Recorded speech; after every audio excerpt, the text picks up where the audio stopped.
ओम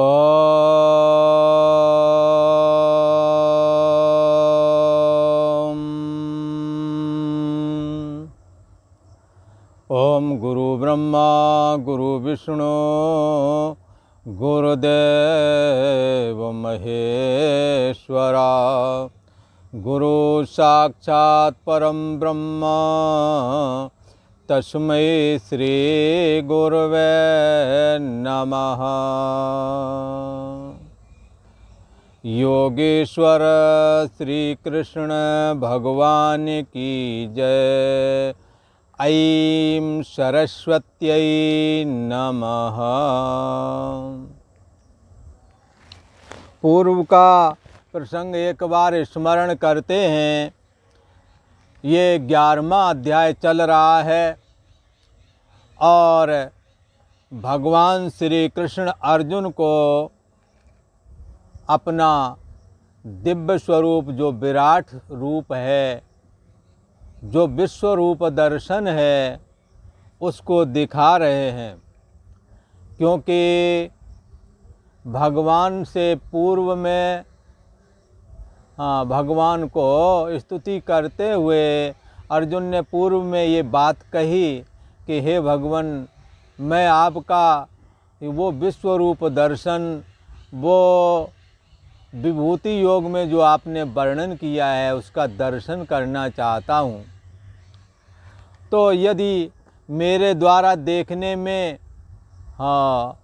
यदि मैं देखने में समर्थ हो सकूं और आप ऐसा मानते हो कि मैं आपके उस स्वरूप के दर्शन के योग्य हूँ, मन्यते यदि तच्छक्यम, यदि ये संभव हो मेरे द्वारा देखा जाना, यदि ये संभव हो तो हे भगवान मुझे अपना वो रूप, वो विराट रूप दर्शन करा दो, ऐसा अर्जुन ने कहा था।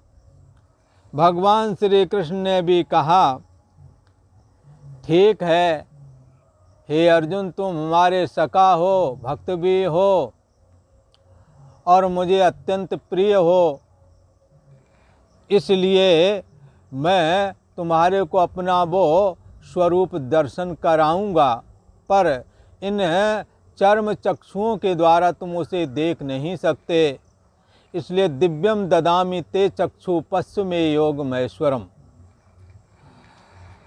ईश्वरी योग शक्ति को यदि, हमारी ईश्वरी योग शक्ति को यदि देखना है तो फिर मैं दिव्य चक्षु देता हूँ और उस दिव्य चक्षु के द्वारा तुम मेरे इस ईश्वरी योग शक्ति का, विभूतियों का अवलोकन कर सकते हो। भगवान श्री हरि, भगवान श्री कृष्ण अपनी योग शक्ति का आश्रय लेकर के और जगत में जगदाकार हो गए हैं। भगवान की ऐसी महिमा है कि वो जगत के रूप में होते हुए भी एक रूप बनाकर के भी लीला, क्रीड़ा और नाना प्रकार की चेष्टाएं जैसी मनुष्य लोग करते हैं, वैसा ही वो भी कर रहे हैं। वरना भगवान श्री कृष्ण के लिए ऐसा कहते हैं कि भगवान श्री कृष्ण माया, योग माया और महामाया, 3 प्रकार की माया धारण करते हैं। तो किसी के द्वारा ये सारा जगत बना देते हैं योग शक्ति के द्वारा। पश्चिम में योग महेश्वरम, मेरी ईश्वरी योग शक्ति को देखो किस प्रकार से मैं अपने में जगत की रचना करता हूँ। मेरी योग शक्ति को अर्जुन देखो किस प्रकार से मैं निराकार होता हुआ भी भक्तों के प्रेम बस साकार हो जाता हूँ। भक्तों की भक्ति के वशीभूत होकर मैं साकार हो जाता हूँ। जैसे पानी पत्थर नहीं हो सकता, पर माइनस में ले जाने से पत्थर बन जाता है, बर्फ बन जाता है, ऐसे ही बंधुओं ये परम ब्रह्म परमात्मा सत्तात्मक है, निर्गुण निराकार है। ऐसा परम ब्रह्म परमात्मा भी भक्ति के अधीन होकर के सगुण साकार हो जाता है। ये भगवान श्री कृष्ण सबके अंतर्यामी हैं, सत्तात्मक हैं, सबकी बुद्धि देश के साक्षी हैं, सबके आश्रय और प्रकाशक हैं। इनका कोई रूप आकार नहीं है, तो भी ये भक्ति के अधीन होकर के संभवाम या आत्म माया, अपनी माया शक्ति को स्वीकार करके, जिससे कि जगत के शरीर बनाते हैं, उसी माया शक्ति को स्वीकार कर लेते हैं और स्वयं भी देव बन जाते हैं। ऐसे भगवान श्री कृष्ण की अनंत महिमा है। ये अनंत हैं, इनके गुण अनंत हैं, इनकी महिमा भी अनंत है। इसलिए भगवान श्री कृष्ण का स्मरण करने से जगत का अभाव हो जाता है, देहाभिमान गलित हो जाता है, परमात्मा में भक्ति का परमात्मा के प्रति भक्ति का प्राकट्य हृदय में हो जाता है। जो भगवान श्री कृष्ण के नाम का स्मरण करते हैं, जो लीला कथाओं का श्रवण करते हैं, ऐसे लोगों के अंदर काम क्रोध लोभ आदि दोष भी खत्म होने लगते हैं। भगवान श्री कृष्ण परम दयालु हैं, अपने भक्तों के अंदर दोषों को नहीं रहने देते और खास करके अहम को नहीं रहने देते। कोई संत ऐसा कहते हैं, ये भगवान श्री कृष्ण परम दयालु हैं और भक्तों पर सदा कृपा करते हैं। ये भक्तों को जब पकड़ लेते हैं तो जब तक मुक्त नहीं कर देते तब तक छोड़ते ही नहीं उसका पीछा। इसलिए भगवान श्री कृष्ण ने तो कहा, तुम हमारे मन वाले बन जाओ, हम तुम्हें पकड़ लेंगे, हमारी पूजा करो और बुद्धि के द्वारा हमारा ही चिंतन करो, न कि भविष्य की चिंता करके दुखी हो रहे हो। भविष्य तुम्हारे हाथ में नहीं, भविष्य की प्लानिंग तो कर सकते हो, तो जैसी प्लानिंग की वैसा ही हो जाएगा। ये प्राय करके कई बार नहीं भी होता है, प्लानिंग करके चला जाता है, चलना भी चाहिए, पर भविष्य हमारे हाथ में नहीं है। हम करने में हमारा अधिकार है, फल में नहीं। यही बात तो गीता में बताई गई है। प्लानिंग करें, पर एक बात और है, जो प्लानिंग करता, जो मेहनत करता है, फल भी उसके हाथ में होता है। भगवान श्री कृष्ण कहना चाहते हैं, भविष्य हमारे हाथ में है, इसलिए तुम भविष्य की चिंता मत करो। बुद्धि के द्वारा वर्तमान काल में ही तुम मेरा स्मरण करो, वर्तमान काल को सुंदर बना लो, भविष्य भी सुंदर बन जाएगा। भगवान श्री कृष्ण का ये विराट रूप जो है, हजारों सूर्यों के सदृश प्रकाशमान है, अनंत तेज है, ये अनादि और अनंत हैं। ऐसे जो भगवान श्री कृष्ण हैं, विराट रूप के तौर पर जब अर्जुन देख रहे तो उन्होंने क्या देखा, उस विराट पुरुष के शरीर में किसी जगह इस जगत को स्थित देखा। और जब उन्होंने ऐसा देखा तो बड़ा ही विस्मित हुए कि भगवान श्री कृष्ण के अंदर जो जगत समस्त बाहर में दिखता है, वो भीतर कैसे दिख रहा है, वो भी कैसे। रुद्र है, आदित्य हैं, वसु हैं, अश्विनी कुमार हैं, ये सब दिख रहे हैं, मनुष्यों के समुदाय दिख रहे हैं, और देवताओं के समूह दिख रहे हैं, और वो समूह भी विराट पुरुष के मुख में प्रवेश कर रहे हैं, और कुछ जो प्रवेश नहीं अभी हुए वो हाथ जोड़े खड़े हैं, ऐसा देख रहे हैं। अर्थात ये काल पुरुष सबको खा जाता है। देवताओं की भी आयु लंबी है, उन्हें हम अमर कहते हैं, क्योंकि हमारी आयु क्षण भंगुर है। हम हजारों लाखों बार जन्म मरण जाएंगे, पर देवता वही बने रहेंगे, उसी शरीर बने रहेंगे। इतना लंबा आयु उन्हों की होती है। उन्हों का एक दिन बराबर यहाँ 1 वर्ष के होता है। इसलिए वैसे भी हमारी 100 साल आयु अगर मिल भी जाए तो देवताओं के 100 दिन के बराबर ही होवेगी। तो देवताओं की ऐसी 100 वर्ष की आयु, जो 1 वर्ष है वो हमारा जो 1 वर्ष है वो देवताओं का 1 दिन है। उत्तरायण उन्हों का दिन है और दक्षिणायन उन्हों की रात्रि है। ये दोनों मिलाकर के 24 घंटे होते हैं। ऐसे 7 दिन का एक सप्ताह, 15 दिन का एक पक्ष, और तो इसी प्रकार से ये एक दिन जब स्वर्ग में बीतता है तो रात और दिन अर्थात 24 घंटे जब बीते तब मृत्यु लोक में 1 वर्ष बीत जाता है।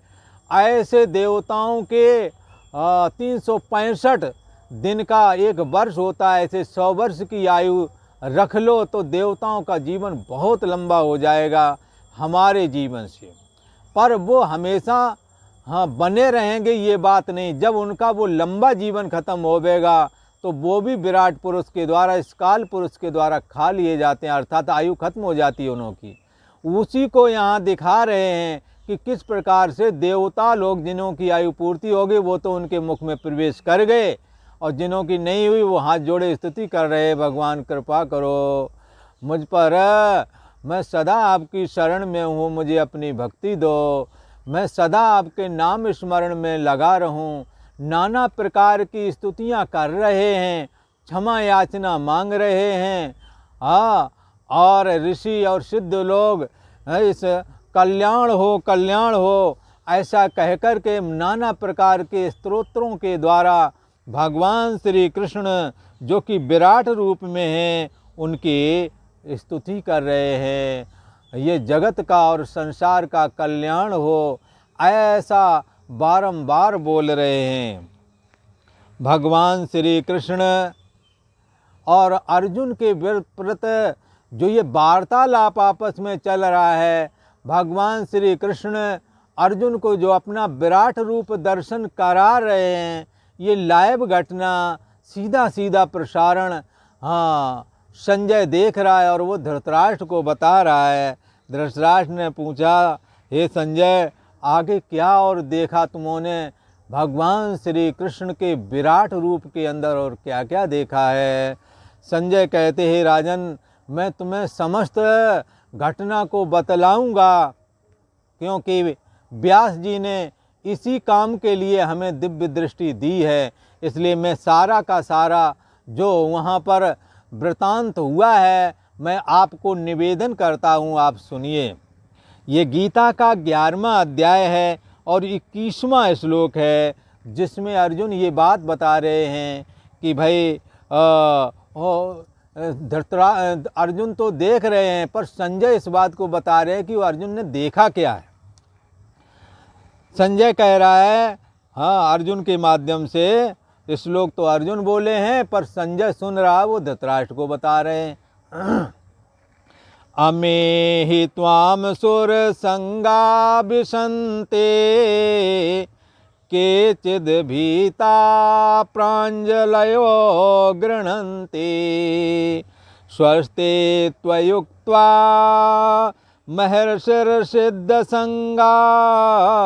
स्तुवन्ति त्वाम स्तुतिभिः पुष्पकलाभिः।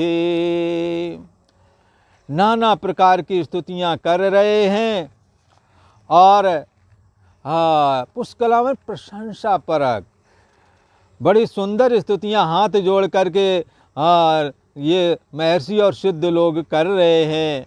और आगे भगवान श्री कृष्ण के विराट रूप में अर्जुन क्या देखते हैं तो उसके विषय में कहते हैं, रूपम महाते बहुवक्त्र नेत्रम महाबाहो बहुबाहुरूपादम बहुदरम बौदंष्ट्राकरालम दृष्ट्वा लोका प्रवृत्तास्तथाहम्। हे महाबाहो, ये भगवान श्री कृष्ण के लिए अर्जुन कह रहे हैं कि हे भगवान, हे महाबाहो, ते बहुवक्त्र नेत्रम, आपके बहुत मुख और नेत्रों वाला, और बहुबाहु रूपादम, बहुत हाथ जंगा और पैरों वाले, अच्छा, और बहुत सी और बहुदरम, बहुत उदरों वाले, बहुत दंष्ट्रा करालम, बहुत सी दाढ़ों के कारण अत्यंत विकराल, हाँ, दिखने वाले, बहुत सी दाढ़ों के कारण अत्यंत विकराल दिख रहे हैं भगवान आप। और कैसा है? महत रूपम दृष्टवा, इस महान रूप को देख करके। कैसा है ये महान रूप? आपके बहुत मुख और नेत्र दिख रहे हैं भगवान, और बहुत हाथ जंगा और पैर दिख रहे हैं, बहुत पेट वाले दिख रहे हैं। मैं, हाँ, आपको बहुत पेट वाला देख रहा हूँ आपको, और बहुत सी दाढ़ों के कारण अत्यंत विकराल दिख रहे हो आप। हाँ, ऐसे आप दिख रहे हैं भगवान। अर्जुन कह रहा है भगवान श्री कृष्ण से, महत रूपम दृष्टवा, ऐसा ये महान रूप देख करके हे भगवान, लोका प्रव्यथिता, सब लोग व्याकुल हो रहे हैं। जिन्हों जिन्हों के पास दिव्य दृष्टि है, किन्हों के पास देवता देख रहे हैं, तो व्यथित हो रहे हैं। और महर्षि सिद्ध लोग सब देख रहे हैं ये सब क्या हो रहा है, क्या होने वाला है, विराट पुरुष क्यों प्रकट हुआ है। महान रूप को देख करके लोका प्रव्यथिता, सब लोग व्याकुल हो रहे हैं। तथा अहम अपि, और हे भगवान मैं भी बड़ा व्याकुल हो रहा हूँ, मेरे को भय लग रहा है, घबराहट हो रही है भगवान, आपके इस विकराल स्वरूप को देख करके मैं भी व्याकुल हो रहा हूँ, ऐसा कह रहे हैं अर्जुन। और क्या कह रहे हैं? 11वें के 24वें श्लोक में अर्जुन क्या बोल रहे हैं? नभः स्पर्शम दीप्तमनेक वर्णम, व्याप्ताननं दीप्त विशाल नेत्रम, दृष्ट्वा हि त्वां प्रविततान्तरात्मा, धृतिं न विन्दामि समं च विष्णो। नवः स्पर्शम दीप्तमनेक वर्णम, भगवान श्री कृष्ण के प्रति अर्जुन कहते हैं ही विष्णु, क्योंकि हे विष्णु, हे जगतपते, यहाँ अब अर्जुन को पता लग गया है ये भगवान श्री कृष्ण जो हमारे सखा हैं, ये साक्षात श्री हरि विष्णु हैं। इसलिए अर्जुन कहते हैं हे विष्णु, हाँ, नभः स्पर्शम, आकाश को स्पर्श करने वाले प्रभु, दीप्त अनेक वर्णम, हाँ, दे दीप्यमान अनेक वर्णों से युक्त वाले भगवन। कहीं काले दिख रहे हो, तो कहीं गोरे दिख रहे हो, तो कहीं पीले दिख रहे हो, अनेक वर्णों वाले दिख रहे हो भगवन। और व्याप्ताननम, मुख फैलाए हुए हो, जैसे किसी को खाना चाहते हो, ना मालूम क्या करने वाले हैं, कुछ समझ में नहीं आ रहा है। व्याप्ताननम, मुख फैलाए हुए हैं भगवान आप। और दीप्त विशाल नेत्रम, और हे भगवान आपके विशाल नेत्र हैं, जिन्हों में सूर्य और चंद्रमा दिख रहा है, धधकता हुआ ज्वालमाला से घिरा ये सूर्य। दीप्त विशाल नेत्रम, प्रकाशमान विशाल नेत्रों से युक्त देख रहा हूँ भगवान मैं आपको। त्वाम दृष्ट्वा, ऐसा आपको देख करके, कैसा आकाश को स्पर्श कर रहे हैं आप, अनेक वर्णों से युक्त हैं, अनेक रंगों से युक्त हैं, दे दीप्तमान हो रहे हैं, प्रज्वलित हो रहे हैं, प्रकाश निकल रहा है आपके शरीर से, जिसकी वजह से आंखें नहीं खुल रही है, दिव्य ज्योति भी। और मुख फैलाए हुए हैं, मानो किसी को अभी खाने ही वाले हैं। और प्रकाशमान विशाल नेत्र हैं भगवान आपके। ऐसा त्वाम दृष्ट्वा, ऐसा आपको देख करके, प्रविततांतरात्मा, ऐसा देख करके भयभीत अंताकरण वाला मैं, मेरा अंताकरण भयभीत हो गया है, मैं डर रहा हूँ, मेरे से खड़ा नहीं हुआ जा रहा आपके सम्मुख। भयभीत अंतःकरण वाला मैं, धृतम मुझे धीरज नहीं आ रहा है। इतना भयभीत, मन बुद्धि कुछ भी काम नहीं कर रहा है, धैर्य नहीं धारण कर पा रहा हूँ। कहाँ जाऊँ, बड़ा तेज है आपका, चारों ओर मुख फैलाए हुए हैं, लगता खा जाएंगे क्या। आपको देख करके भयभीत अंतःकरण वाला मैं धीरज नहीं धारण कर पा रहा हूं। च समम, शांति नहीं मिल रही है, मैं विक्षेप को प्राप्त हो गया हूं, मैं डर रहा हूं, भयभीत हो रहा हूं भगवान। समम न बिंदामी, मुझे शांति जरा सा भी नहीं मिल रही है, मैं बहुत डर गया हूं भगवान। ऐसा अर्जुन कह रहे हैं। कैसा देख करके, आकाश तक उनका शरीर फैला हुआ, आकाश भरा हुआ है, और वो कह भी रहे हैं विष्णु, आकाश को तुम्हारा शरीर स्पर्श कर रहा है। हाँ, अनेक वर्ण हैं, फैलाया हुआ मुख है, विशाल नेत्र हैं प्रज्वलित। ऐसा आपको देख करके मेरा अंतःकरण भयभीत हो गया है, और भयभीत अंतःकरण वाला मैं धीरज नहीं धारण कर पा रहा हूँ, और मुझे शांति भी नहीं मिल पा रही है। ऐसा कहा। और क्या कहते हैं, संजय कहते हैं कि हे राजन धृतराष्ट्र, अर्जुन कह रहे हैं क्या, दंष्ट्रा करालानि चते मुखानि दृष्टैव कालालन नल सन्निभानि दिशो न जाने न लबे च शर्मा प्रसीद देवेश जगन्निवास। भगवान श्री कृष्ण जो विराट रूप में खड़े हुए हैं अर्जुन के सम्मुख, उन्हों के लिए अर्जुन कह रहे हैं, क्या कह रहे हैं, दंष्टा करालानि चते मुखानि दृष्ट्वा। दंष्ट दाढ़ों के कारण विकराल दिख रहे हैं भगवान, और मुंह खोले हुए हैं मानो किसी को खा जाएंगे। तो दाढ़ों के कारण विकराल मुख वाले या विकराल शरीर वाले, चा काला नल सन्निवानी, और प्रलय काल की अग्नि के समान प्रज्वलित हैं भगवान आप। और कहते हैं ते मुखानी, ये प्रलय काल की अग्नि के समान प्रज्वलित है। अग्नि बोले कहाँ, बोले उनके मुख में, मुख में अग्नि जल रही है, वो भी प्रज्वलित धधक रही है अग्नि।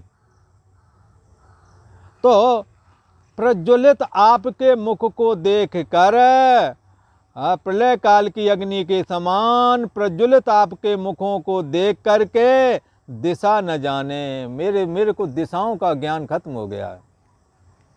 मैं दिशाओं को भी नहीं जानता, मैं कहाँ खड़ा हूँ, कैसा हूँ, कौन सी दिशा है, मुझे दिशाओं का ज्ञान भी खत्म हो गया है। दिशा न जाने, चा शर्म एव न लबे, और सुख भी, किंचित भी सुख मुझे नहीं प्राप्त हो रहा है, किंचित मात्र भी मुझे सुख प्राप्त नहीं हो रहा है। शर्म एव न लभे, सुख मुझे जरा सा भी नहीं मिल रहा है। देवेश जगन्निवास प्रसीद, हे देवों के देव, हे देवों के भी ईश्वर, हे परमात्मा श्री कृष्ण, हे जगतपते, हे जगन्निवास, हे प्रभु मैं आपके शरण में हूँ, प्रसीदा प्रसन्न हो जाइए, कुपित मत हो, आप कृपा भरी दृष्टि से देखें, वरना हमारा तो कल्याण ही हो जाएगा। इतना भयानक रूप देख करके, और कोई साधारण होता है वो गोविंदाय नमो नमः हो जाता है। वो तो अर्जुन भगवान श्री कृष्ण के सखा हैं, जन्म जन्मांतर के साथ में रहने वाले हैं, उनकी ये हालत है। तो आम कोई और जीव होता तो उसकी क्या दशा हुई होती। अर्जुन कहते हैं कि दाढ़ों के कारण एक तो उनका मुख बड़ा विकराल हो गया है, और मुखों में भी प्रलय काल की अग्नि के समान प्रज्वलित, ये मुख प्रज्वलित हो रहा है, धधक रहा है अग्नि से। आप ऐसे आपके मुखों को देख करके मुझे तो दिशाओं का ज्ञान भी खत्म हो गया और जरा भी सुख नहीं प्राप्त हुआ। आपके दर्शन से सुख प्राप्त होना चाहिए, पर विराट रूप को देख करके मैं घबरा गया हूँ। इसलिए हे देवेश आप प्रसन्न होइए, मैं सदा आपकी शरण में हूँ। हे भगवान, आप भक्तों पर कृपा करते हैं, इसलिए मुझ पर कृपा कीजिए और मेरे भय को दूर कर दीजिए। हमारे हृदय में धीरज रखिए, मेरे हृदय में धीरज को, धैर्य को प्रवेश कराओ। मेरा धैर्य छूट गया है, धैर्य हमारे अंदर से निकल गया है। हमारे अंदर धैर्य दो ताकि मैं अपने को धारण कर सकूं।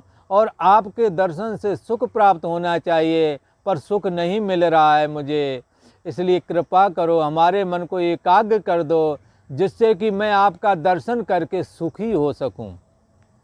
सुख तो मन के एकाग्रता से प्राप्त होता है।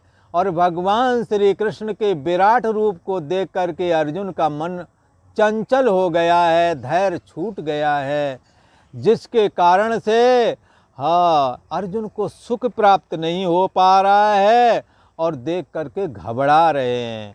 अब अर्जुन भगवान श्री कृष्ण की शरण को प्राप्त हुए हैं और स्तुति करने लगे हैं कि हे भगवान, हे जगन निवास, हे जगत के भी आश्रय और प्रकाशक, संपूर्ण जगत प्रलय काल में जब खत्म हो जाता है तो आप में निवास करता है संस्कार रूप में। और आज भी इस वक्त भी परमात्मा श्री कृष्ण की जो सत्तात्मक, जो अंतर्यामी आत्मा है, जो उनका निज स्वरूप है, ये भगवान श्री कृष्ण का जो स्वरूप है सबकी बुद्धि देश का साक्षी है, यही सबका आश्रय और प्रकाशक है। इसलिए समस्त जगत का आश्रय होने की वजह से भी भगवान श्री कृष्ण को जगन निवास कहते हैं। और जगत का जब महाप्रलय में नाश हो जाता है तो संस्कार रूप से ये सारा जगत माया में, माया जाकर भगवान श्री कृष्ण में, भगवान परमात्मा नारायण में। तो इस तरह से जगत किस में रहता है? भगवान में रहता है। जगत कौन बना है? भगवान बने हैं जगत। जगत किस में? भगवान में है, भगवान से है, भगवान की सत्ता से है, भगवान में है, भगवान से है, भगवान का है। ये जगत भगवान का है, इसलिए ये जग हरि का रूप है। ऐसा समझ करके हमने परमात्मा श्री कृष्ण की शरण ग्रहण करना चाहिए और जो भी हमें कार्य प्राप्त हुआ है उसे भगवत कार्य समझ करके संपादन करना चाहिए। क्योंकि समस्त जगत का आश्रय प्रकाशक जगन्नाथ भगवान श्री कृष्ण हैं। ये बात अर्जुन स्वयं भगवान श्री कृष्ण को सीधा सीधा बता रहे हैं कि हे भगवान, आप तो समस्त जगत के आश्रय हैं। उधर संजय धृतराष्ट्र से कहता है, भगवान सुना अर्जुन भगवान श्री कृष्ण को क्या मानता है और तुम्हारा पुत्र दुर्योधन क्या मानता है। अर्जुन तो भगवान श्री कृष्ण को समस्त जगत का आश्रय मानता है, समस्त जगत का ईश्वर मानता है, देवों का भी ईश्वर मानता है, सबका अंतर्यामी मानता है, एकमात्र जगत का कारण मानता है, सर्वाधिष्ठान मानता है। और आपका पुत्र भगवान श्री कृष्ण के लिए कहता है ये कृष्ण बड़ा मायावी है, बड़ा छलिया है और वो कपट से भरा पड़ा है। और वो कपट कहीं दूसरी जगह से नहीं प्रभु। हे भगवान, हे राजन धृतराष्ट्र, तुम्हारे से ही कपट उसने सीखा है। अब देख लो, कपट की वजह से तुम भगवान श्री कृष्ण के दर्शन से भी वंचित हो गए। उधर भगवान श्री कृष्ण की शरण ग्रहण करके अर्जुन धन धन हो गया। अब जिधर भगवान श्री कृष्ण होते हैं विजय उसी तरफ होती है। अब मेरे को तो ऐसा लगता है आपके पुत्रों का अब कल्याण संभव नहीं। निश्चय ही आपके ये पुत्र युद्ध में हारेंगे, क्योंकि इन्होंने अधर्म का पक्ष ग्रहण किया है। और भगवान श्री कृष्ण का आश्रय लेने वाला अर्जुन इसका पक्ष धर्म का है। ऐसा उपदेश ये 11वें अध्याय में संजय ने राजा धृतराष्ट्र को बताया। और आज इतना ही। ओम शांति शांति शांति।